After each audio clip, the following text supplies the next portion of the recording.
चाहे मर जाना, लेकिन चैत्र नवरात्रि में इन 3 जगहों पर कभी भी मत जाना, क्योंकि अगर आपने ये गलती कर दी तो आपका पूरा घर बर्बाद होने से कोई नहीं रोक सकता।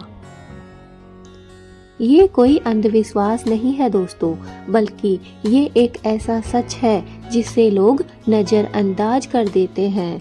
आज मैं आपको वो 3 ऐसी जगहें, ऐसे स्थान बताने जा रही हूँ जहाँ नवरात्रि में जाना आपको बहुत ज़्यादा भारी पड़ सकता है और उसकी कीमत आपको कई गुना ज़्यादा चुकानी पड़ सकती है। एक बार एक गरीब ब्राह्मण परिवार था। नवरात्रि के दिन चल रहे थे, सब कुछ अच्छे से और ठीक से चल रहा था, लेकिन उन्होंने अनजाने में एक ऐसी जगह पर जाना शुरू कर दिया जिससे धीरे धीरे उनके घर में लड़ाई झगड़े बढ़ने लग गए और बीमारी का प्रकोप भी बहुत ज़्यादा बढ़ गया और धीरे धीरे पैसों की तंगी उनके घर में आ गई। एक दिन एक बुजुर्ग उनके घर में आया और उसने कहा कि नवरात्रि में कुछ जगहों से हमें हमेशा ही दूर रहना चाहिए, बचकर रहना चाहिए। जब उन्होंने अपनी गलती में सुधार किया तो धीरे धीरे सब कुछ ठीक होने लग गया।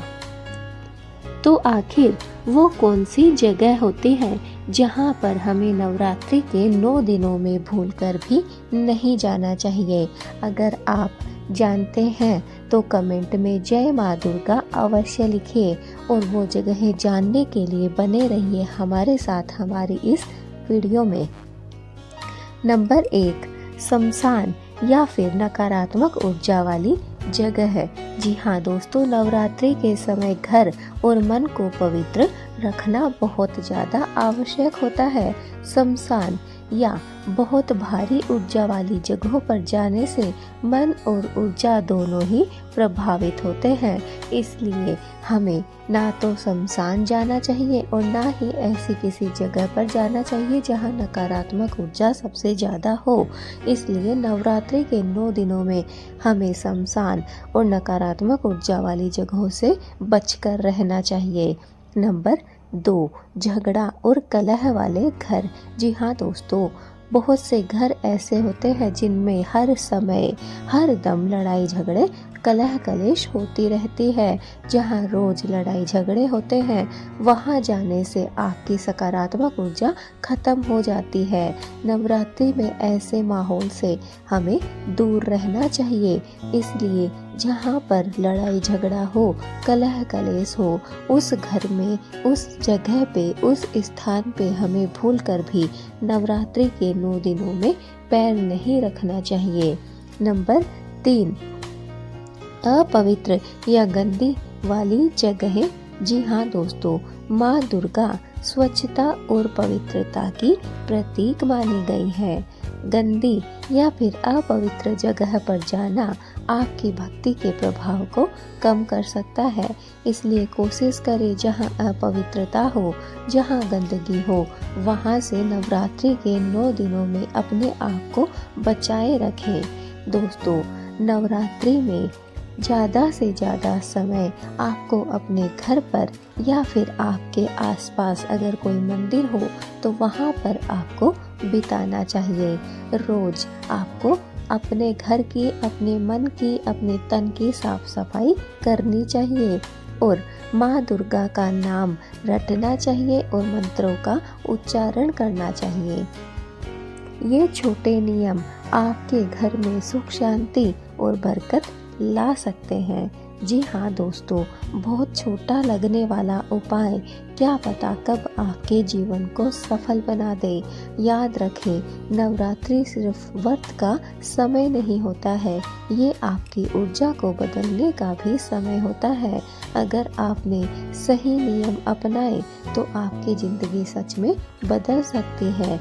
लेकिन अगर आप छोटी छोटी बातों को नज़रअंदाज कर देते हैं और जीवन में आगे बढ़ने की कोशिश करते हैं तो यकीन मानिए आप उस जगह पर, उस स्थान पर ही स्थिर हो जाते हैं, क्योंकि ये छोटी छोटी बातें हमारे जीवन में सकारात्मक ऊर्जा को बढ़ाती है और जहाँ पर सकारात्मक ऊर्जा होती है वहीं पर आगे बढ़ा जा सकता है। इसलिए कोशिश करें कि जो भी नेगेटिविटी पहुँचाने वाली जगह है वहाँ पर हमें नवरात्रि के 9 दिनों में नहीं जाना चाहिए।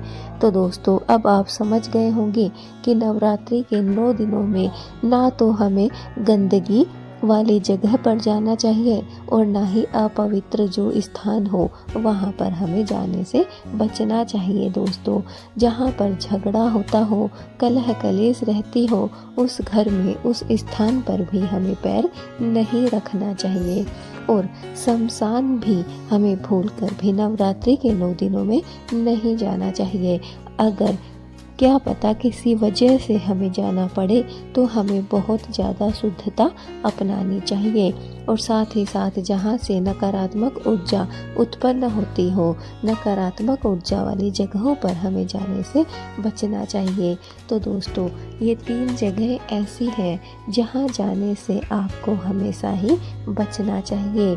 और माँ दुर्गा को अगर आप प्रसन्न करना चाहते हैं तो आपको रोज़ अपने घर की, अपने मन की, अपने शरीर की साफ सफाई करनी चाहिए। माँ दुर्गा के नाम का, जय माता दी का उच्चारण करना चाहिए और साथ ही साथ माँ दुर्गा के जो बीज मंत्र हैं उनका भी आपको उच्चारण करना चाहिए। इसके साथ ही आपको अपने घर में शांति का माहौल बनाए रखना चाहिए और मंदिर में भी बीच बीच में जाते आते रहना चाहिए। दोस्तों, याद रखिए, नवरात्रि सिर्फ व्रत करने का समय नहीं होता है, क्यों नवरात्रि में माँ दुर्गा की जो पावन शक्ति है वो हमें सकारात्मक ऊर्जा के रूप में प्राप्त होती है। इसलिए अगर जिसके जीवन में सकारात्मक ऊर्जा है उसे किसी और चीज़ की आवश्यकता नहीं होती है। नकारात्मक ऊर्जा हमारे जीवन को नष्ट करती है, वहीं सकारात्मक ऊर्जा हमें आगे बढ़ने का मार्ग दिखाती है। अगर आप भी चाहते हैं माँ दुर्गा की कृपा हमेशा ही आपके घर पर, आपके परिवार पर और आपके घर के सदस्यों पर बनी रहे तो कमेंट में जय माता दी अवश्य लिखें। इस वीडियो को जितना ज़्यादा हो सके शेयर कर दीजिए अपने दोस्तों के पास, परिवार वालों के पास और रिश्तेदारों के पास, ताकि सभी को यह ज्ञान प्राप्त हो सके और इन 3 जगहों पर नवरात्रि के कुछ ही दिन बचे हैं, सभी लोग जाने से बच सकें। दोस्तों, अगर आपको वीडियो अच्छी लगी हो तो इसे लाइक किए बिना मत जाइएगा। अगर आप हमारे इस चैनल पर नए हैं तो चैनल को सब्सक्राइब करना बिल्कुल ना भूलें और बेल आइकन को भी दबा कर रखिए ताकि हमारे वीडियो पर हम जो भी चैनल पर जो भी वीडियो डालते हैं वो आपको प्राप्त हो सके। तो दोस्तों, आज की हमारी यह वीडियो यहीं तक। अगर आपको अच्छी लगी है, पसंद आई है तो दोस्तों इस वीडियो को शेयर करना बिल्कुल मत भूलना ताकि नवरात्रि से पहले पहले यह वीडियो सभी को प्राप्त हो सके और घर में सुख शांति बनाई रख सकें।